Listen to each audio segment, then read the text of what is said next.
Que bom, estamos iniciando nosso podcast. Pode entrar, você faz parte desse momento, interage com a gente aqui na Paróquia São Judas Tadeu.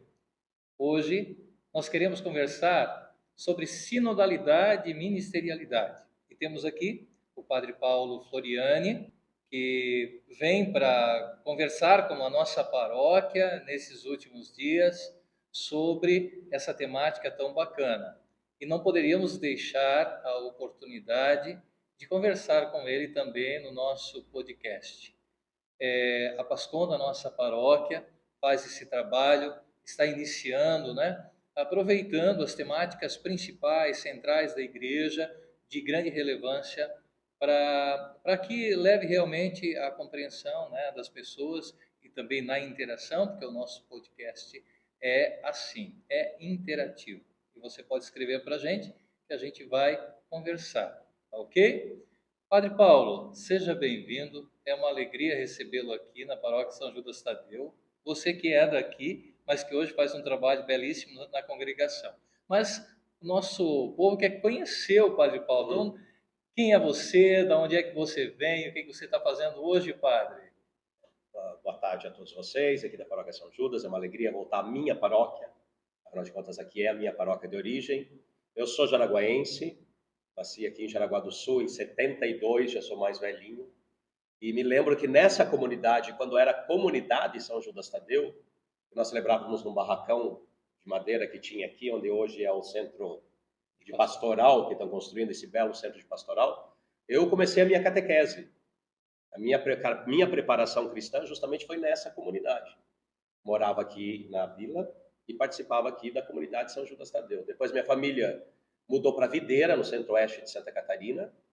Ali eu conheci os padres e irmãos da Sociedade do Divino Salvador, salvatorianos, e entrei com os salvatorianos, fiz toda a minha formação, principalmente na cidade de São Paulo, e me ordenei salvatoriano, e hoje trabalho dentro dessa congregação, aonde sou enviado no mundo.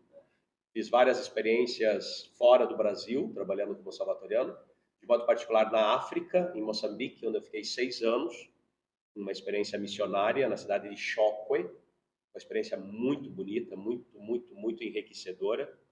E depois também em outras partes. Ultimamente eu estava na Itália estudando, retomei os meus estudos, e neste ano passado eu voltei para o Brasil. Já faz mais ou menos um ano que eu voltei para o Brasil. Sabe que eu tive a oportunidade de encontrar o Padre Paulo em Roma, quando tive a possibilidade de estudar ali por 2 anos e meio. Um sobrinho, do Padre Paulo esteve naquela ocasião conversando conosco, e aí então fomos até a Casa dos Salvatorianos, que fica à porta do Vaticano. É muito bacana. E ali então eu encontrei.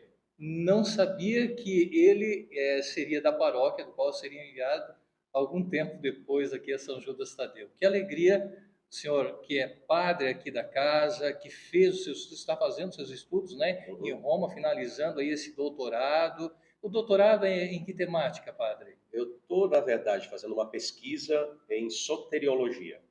Soteriologia? Teologia da salvação. É um nome diferente aí, ó. Teologia da salvação. Então, a pesquisa que eu estou fazendo é como que a teologia latino-americana colabora na teologia da salvação depois do Concílio Ecumênico Vaticano II, a partir de 2 autores latino-americanos.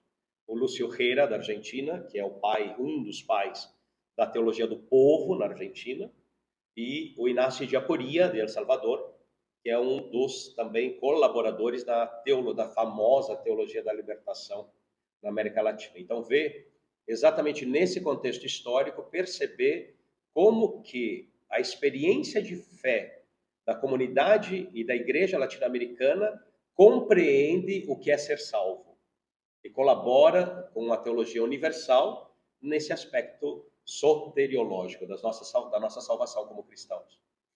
Que bacana, padre. Então, quer dizer, da nossa realidade latino-americana, fazer uma leitura do nosso povo, como podemos fazer a experiência da salvação.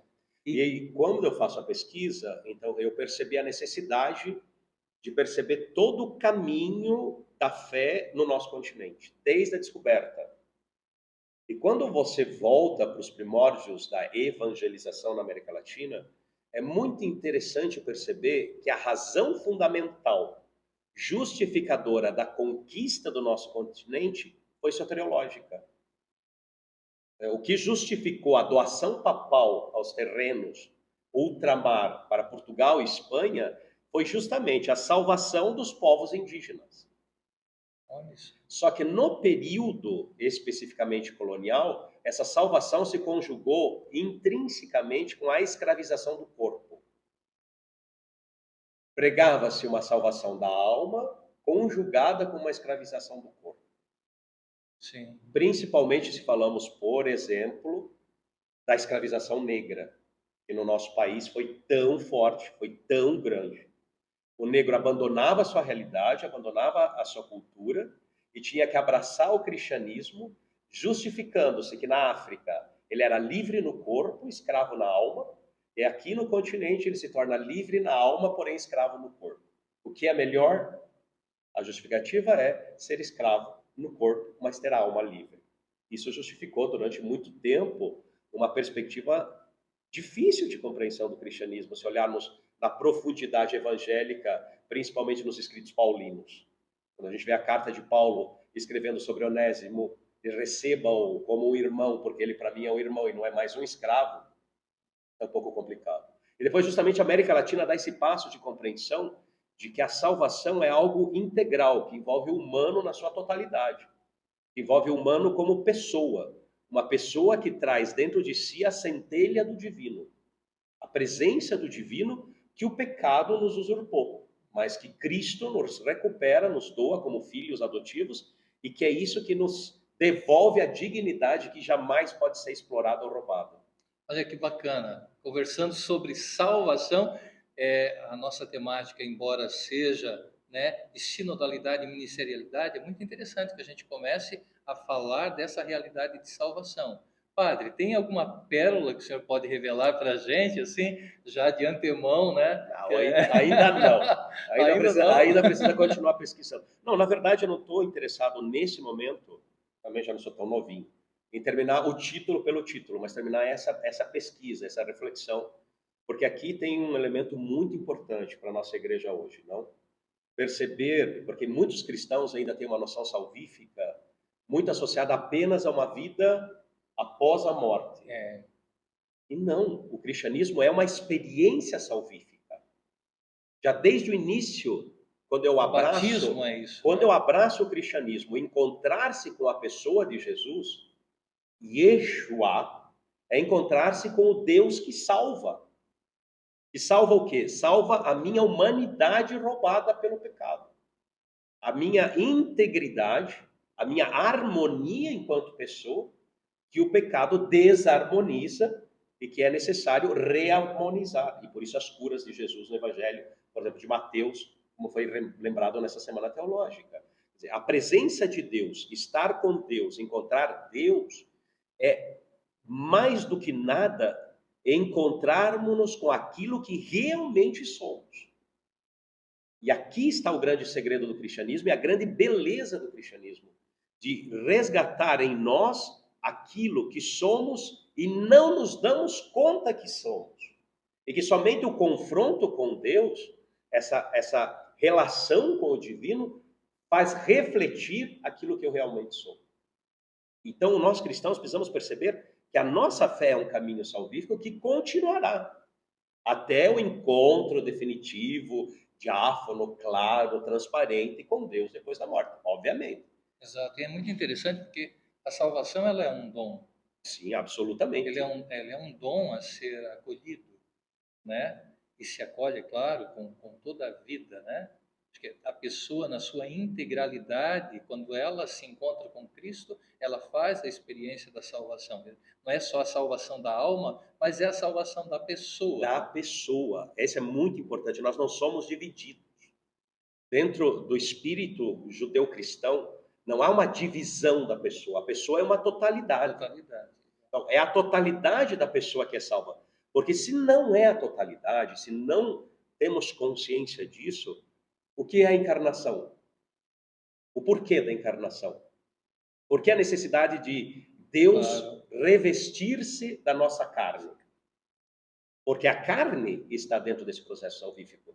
Se nós lemos os relatos depois da ressurreição de Jesus, reconhecem a carne traspassada de Jesus. É a humanidade de Jesus que ressuscita com ele. Quer dizer, é o corpo glorioso, mas o corpo glorioso. Dizer, Marcado. a marca, a nossa marca, a marca da carne. nossa vida, do nosso caminho, da nossa história. Agora, e é muito importante lembrar que a salvação é um dom que se transforma em dom. Porque se ela não se transformar em dom, ainda não descobrimos a potência da salvação. Ainda não estamos salvos. Porque quando eu entro na dinâmica do dom, o dom me faz ser dom. E isso é o cristianismo. Eu trabalho, eu vou agir, eu vou transformar a realidade, eu vou colocar tudo de mim dentro da vida da comunidade, porque eu recebi primeiro esse dom. Quem fez a experiência de ser amado, não tem como não amar. Isso é o cristianismo. E por isso que o Papa Francisco inventou o termo, não, de lembrar sempre que Deus é aquele que nos premeia, aquele que vem antes de nós, aquele que dá o primeiro passo. Quer dizer, o passo do amor incondicional de Deus, quando verdadeiramente nos encontramos com Ele, nos envolve de tal forma que não tem como não sermos dom.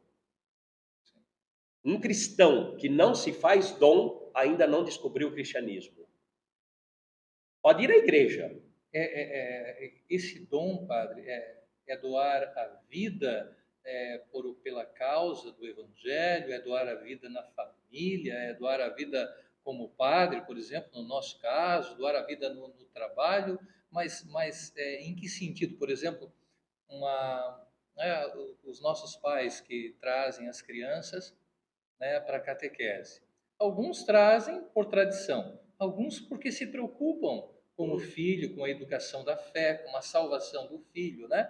E assim, ele vem aqui na igreja para que a criança ou o adolescente, né, ele receba esses sacramentos em vista, né, da sua salvação.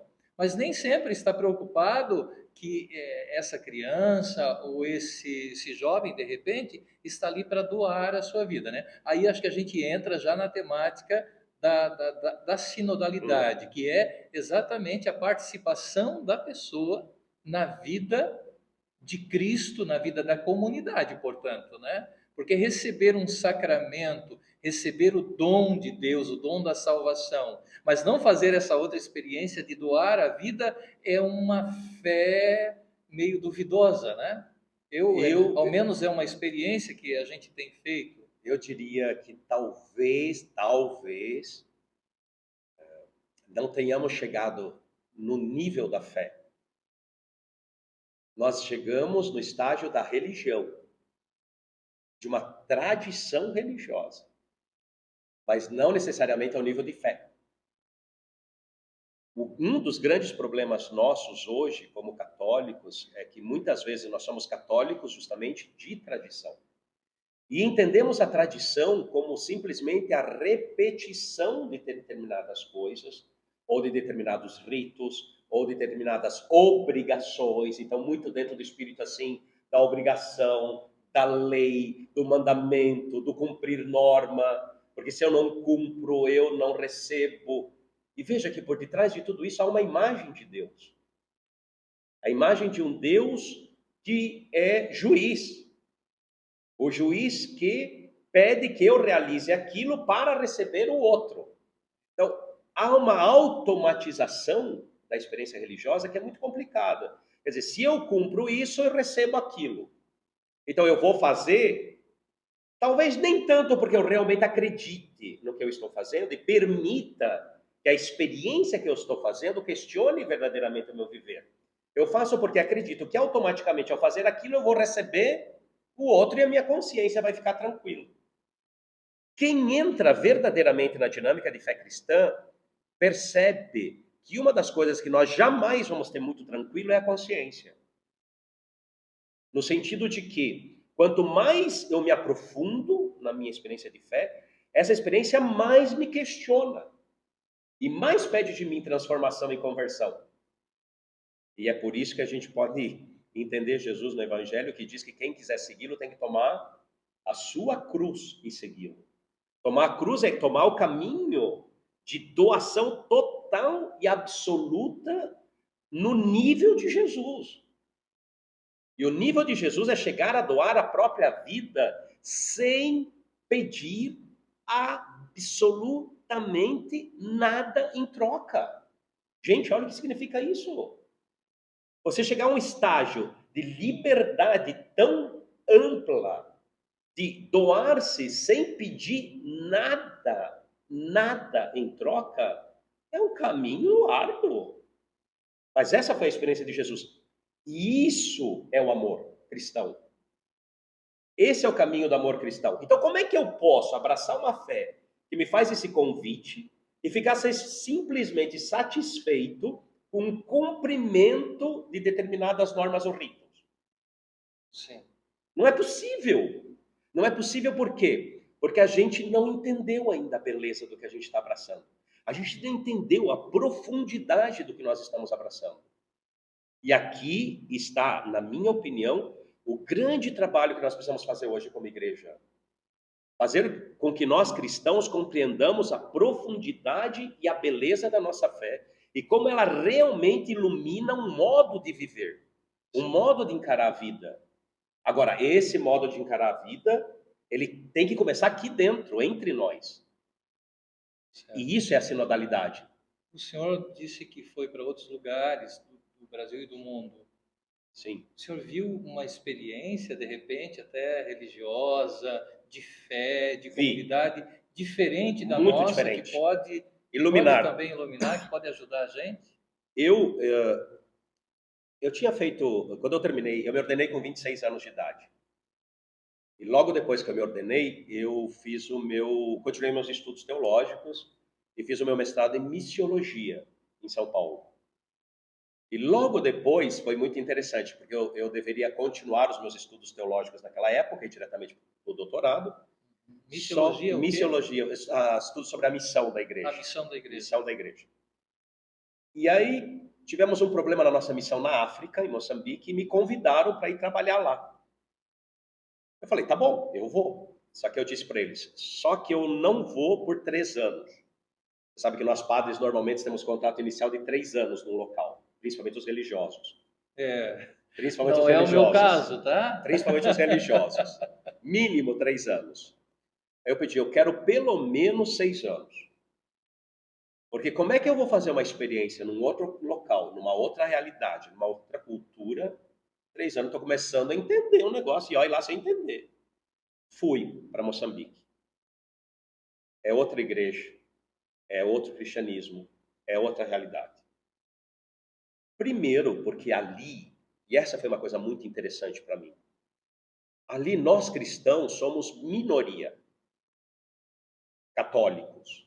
Eles têm outras religiões? Outras, principalmente as religiões de matriz africana, mais animistas, cultos antepassados, todas essas questões. Que hoje aqui no Brasil a gente tem muito misturado nos cultos afro-brasileiros. Muito misturados. Não é exatamente assim na África. A África tem a sua matriz muito clara e muito definida. Mas, assim, a experiência de ser cristianismo de minorias dentro dessa realidade me fez perceber como podem existir profundíssimas experiências de conversão e de fé. E isso foi muito interessante. E outra coisa que me chamou muita atenção nessa experiência feita é que é uma igreja eminentemente catecumenal. Do catecumenato entendido do início do cristianismo. Aquela catequese profunda, constante, longa, acompanhada. Tem isso, onde a comunidade decide quem apresenta para os sacramentos. Tem realmente um processo sério. Então, e que normalmente, por exemplo, os escrutínios funcionam. Tudo escrutínio. E outra, não tem quase batismo de crianças. Lá eram mais batismos de adultos. Na Páscoa. Sim. Na noite de Páscoa. Então, quer dizer, essa outra possibilidade eclesial me abriu a percepção de que talvez nós aqui, um dos nossos grandes problemas, volto a repetir, é que nós tenhamos um catolicismo de tradição. A gente nasceu numa família católica, A gente cresceu numa família católica. Não há esse processo de conversão conversão de vida, pessoal. de encontro profundo com Cristo. Alguns até fazem, né, padre? A gente sabe que Sim. tem pessoas que, mesmo sendo batizadas, não tinham feito a experiência de Deus e fazem um momento, né, da vida. E acaba isso modificando toda a sua existência. Eu acredito que eu passei um pouquinho por isso, né, na minha história. Então, por isso posso dizer. Mas é muito interessante também fazer o processo contrário. Quer dizer, você não conhecer Jesus e a partir daquele momento você conhece e aí vai fazer o sacramento com uma outra perspectiva. Sabe uma coisa engraçada que me chamava muita atenção lá? Por exemplo, quer dizer, a língua oficial de Moçambique é o português. Moçambique é um país que se tornou independente de Portugal em 1975. Imagina, 1975. Até então era colônia de Portugal. E depois da independência teve toda a problemática de uma guerra civil interna que destruiu o país. Destruiu.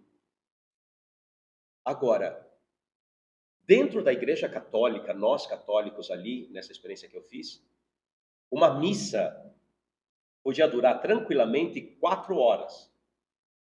4 horas. Ninguém se preocupava, porque era uma festa. Era um momento de encontro da comunidade. Era um momento celebrativo da comunidade. E mais, terminada a missa, quando nós íamos para as comunidades mais longínquas, mais do interior, eu era pároco de 2 paróquias ao mesmo tempo, então várias comunidades bem afastadas, onde nem falavam português, falava-se só a língua tribal, a língua local, que é o Xangana, no local onde nós estávamos. Depois de terminada a missa, ainda tinha a partilha da comunidade, de quem estava na missa. A comunidade preparava o almoço e comia todo mundo junto.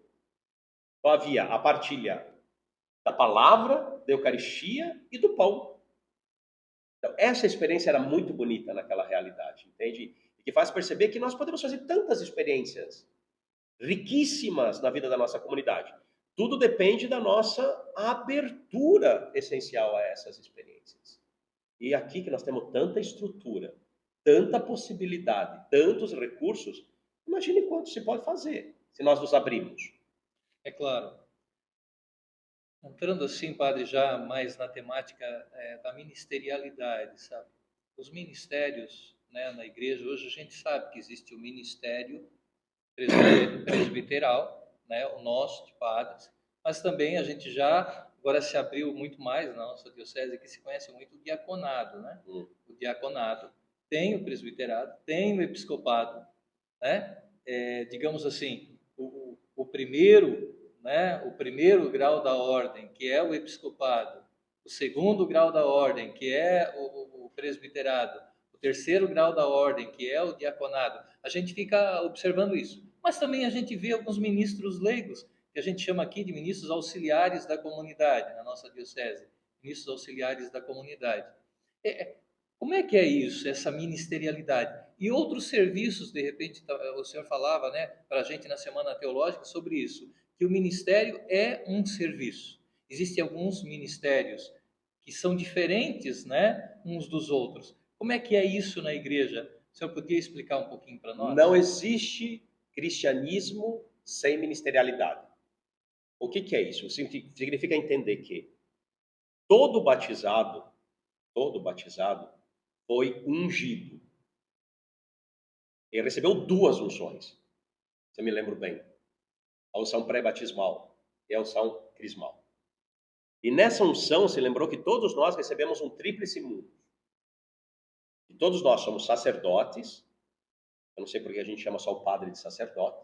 O padre tem o sacerdócio ministerial, mas todos nós fazemos parte do povo sacerdotal. Todos nós, segundo diz, né? Todos nós fazemos parte do conselho do povo sacerdotal e todos nós celebramos juntos a nossa fé. Nós somos convocados a celebrar a fé que a gente professa. E o padre é o presidente dessa celebração. Aquele que colabora, que conduz a comunidade ao ato celebrativo. Mas é a comunidade que celebra. Somos nós que celebramos. Somos povo sacerdotal, que participamos do mundo sacerdotal de Jesus Cristo. Claro, e o padre está ali justamente, né, para elevar toda a oração desse povo, o sacrifício que nesse sentido é sacrifício de louvor, quer dizer, toda a oração, todo o sacrifício de louvor, e eleva ao Pai mas é o povo que celebra e o padre, naquele momento, na verdade, ele junta, né, toda essa oração, toda a fé e eleva a Deus, né? Isso é muito bacana. E não podemos nos esquecer que naquele momento a comunidade celebrante ao redor do padre, que é o ministro ordenado para realizar esse ato, convive com o próprio Cristo. O próprio Cristo se faz presente na Eucaristia. É o momento que a comunidade se encontra com o Senhor ressuscitado. É a comunidade que celebra e dialoga com o seu Deus.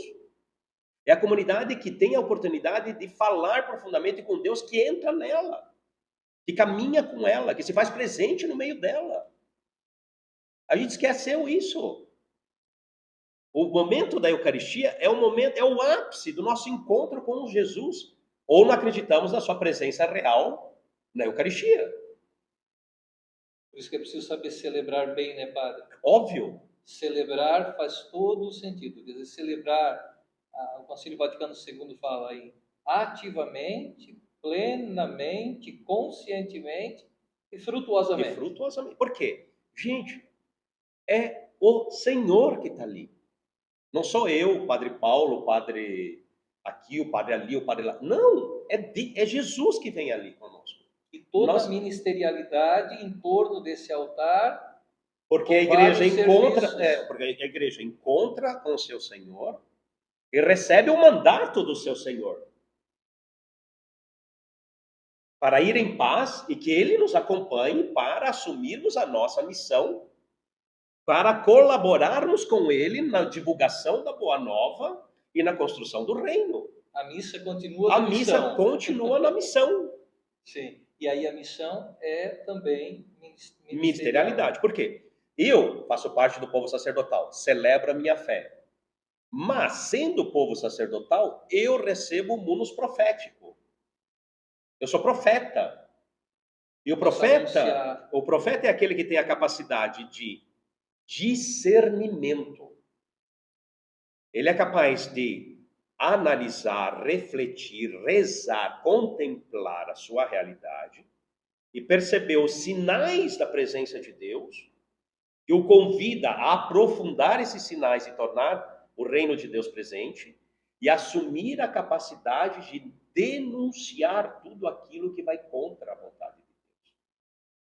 Começando, e aqui que está o grande desafio, com a denúncia de si mesmo, daquilo que é contrário à vontade de Deus, que está dentro de nós, que é o desafio maior, porque para nós é muito fácil, e é muito comum, todos nós, apontarmos o erro e o pecado do outro. Mas assumir a própria condição humana à luz da palavra e do encontro com o Senhor para estar em um contínuo processo de conversão, que é a dificuldade. Isso é o papel profético. Eu sou profeta para mim mesmo, e porque sou profeta para mim mesmo, posso ser luz das nações. Porque é muito pouco, diz o Senhor, né? Eu não te chamei só para anunciar aqui para alguns, eu te chamei para ser luz de todos os povos. É isso que o Senhor faz conosco, como fez com os profetas. Eu sou sacerdote, sou profeta, porque participo do reino de Deus, o terceiro mundo. Eu sou rei. Somos reis e rainhas porque participamos do reino de Deus. A gente recebeu o dom do reino em Jesus.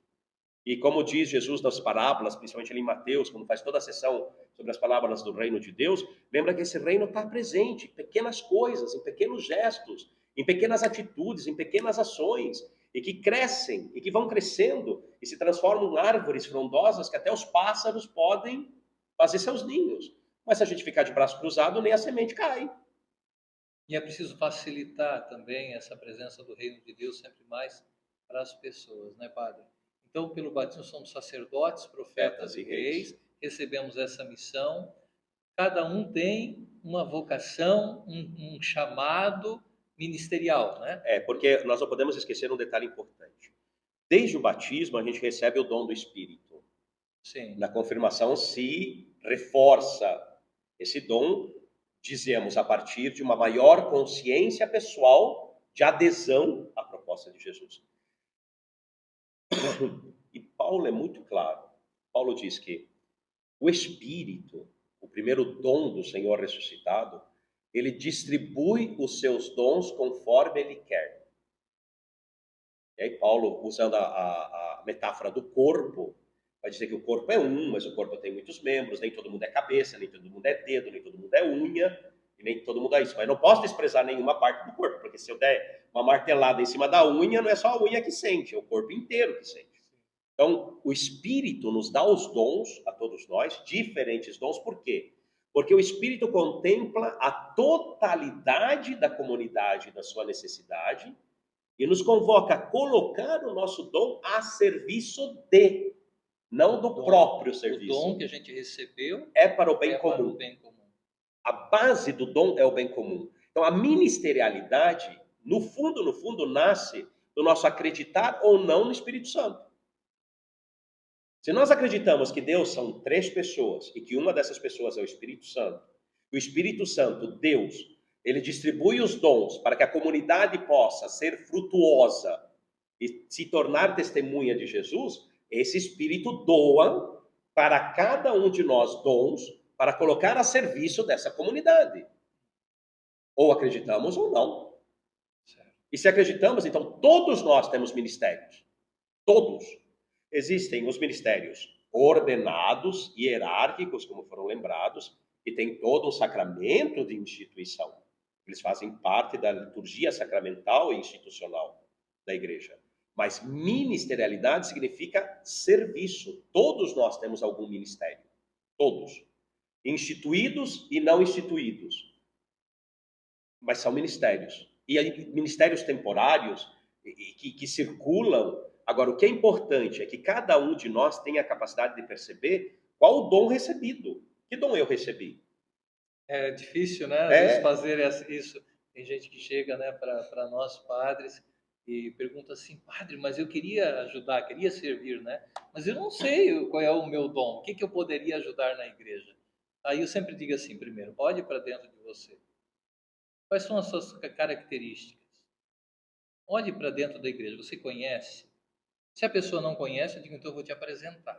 Te apresentar aquilo que existe. De repente, com o teu dom, se você se conhece, você pode auxiliar.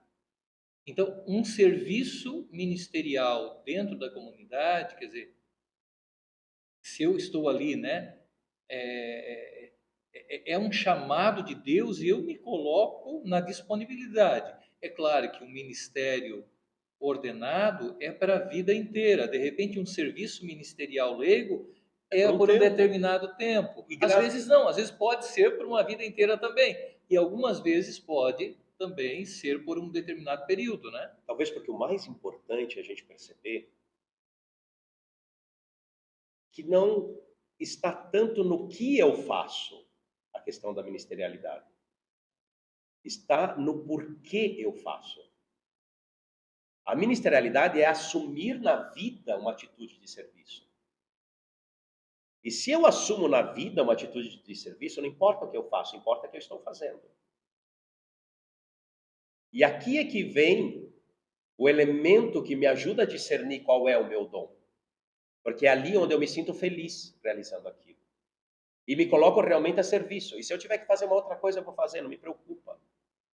E aqui é o elemento que me ajuda a separar o que realmente é uma resposta minha, ministerial e de serviço ao dom recebido, o que é luta de poder, o que é vontade de dominar, o que é fruto do pecado em mim. Porque muitas vezes nós somos conduzidos mais por nossos interesses pessoais, e por desejo de poder, de comando, de prestígio, de ser visto, de ser elogiado, de ser recompensado, do que a dinâmica do serviço. Se eu estou na linha do domínio, serviço, eu posso fazer o que quiser, mas isso não é cristianismo. Cristianismo é quando eu me coloco justamente nessa característica, nessa perspectiva do dom, como a gente tinha falado antes. O dom que me faz anular-me. E depois que tu fizeres tudo o que tiveres que fazer, diga, fui um servo inútil, não fiz nada mais do que devia ter feito. Essa consciência. Que não se envaidecer, né, diante do serviço. Muito bem.